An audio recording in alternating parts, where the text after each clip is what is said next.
Neat ವಿಚಾರದಲ್ಲಿ ಶುರುವಾಗಿರುವಂತಹ ಪ್ರತಿಭಟನೆ ಈಗ ರಾಜ್ಯಕ್ಕೂ ಕೂಡ ವ್ಯಾಪಿಸಿದೆ. ನಿನ್ನೆ ಬೆಂಗಳೂರಿನಲ್ಲಿ ಆಗ್ತಾ ಇತ್ತು, ಇವತ್ತು ಶಿವಮೊಗ್ಗದಲ್ಲೂ ಕೂಡ ಇದೇ ರೀತಿಯಾದಂಥ ಪ್ರತಿಭಟನೆ ಆಗಿದೆ. ಏನಾಗಿದೆ ನೋಡೋಣ. ರಾಜ್ಯದ ಜಿಲ್ಲೆಯಲ್ಲೂ ಕೂಡ ನೀಟ್ ಪ್ರತಿಭಟನೆಯನ್ನ ಮಾಡಲಾಗ್ತಾ ಇದೆ.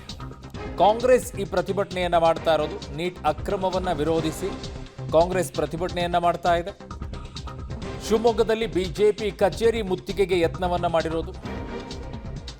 ಕಾಂಗ್ರೆಸ್ನ ಕಾರ್ಯಕರ್ತರನ್ನ ವಶಕ್ಕೆ ಪಡೆದಿದ್ದಾರೆ ಪೊಲೀಸರು. ಈಗ ಅವರು ಬಿಜೆಪಿ ಕಚೇರಿ ಮುತ್ತಿಗೆ ಮಾಡಬೇಕಾದ್ರೆ ಬಿಜೆಪಿ ಅವ್ರು ಮೊಟ್ಟೆ ಹೊಡೆದಿದ್ರೆ ಹೆಂಗಿರ್ತಿತ್ತು? ಈಗ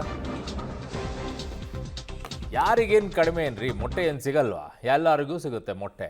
ಈಗ ವಾಪಸ್ ಅವ್ರು ಹೊಡೆದಿದ್ರೆ ಇವ್ರ ಮೇಲೆ ಅವರು, ಅವ್ರ ಮೇಲೆ ಇವರು, ಇಷ್ಟೆಲ್ಲ ಮಾಡ್ಕೊಂಡು ಕೂತಿದ್ದಾರೆ. ಇರೋದೇನು ಮೂಲವಾಗಿ ಕಚೇರಿ ಮುತ್ತಿಗೆ ಯಾಕೆ ಏನು ಸಿಗುತ್ತೆ?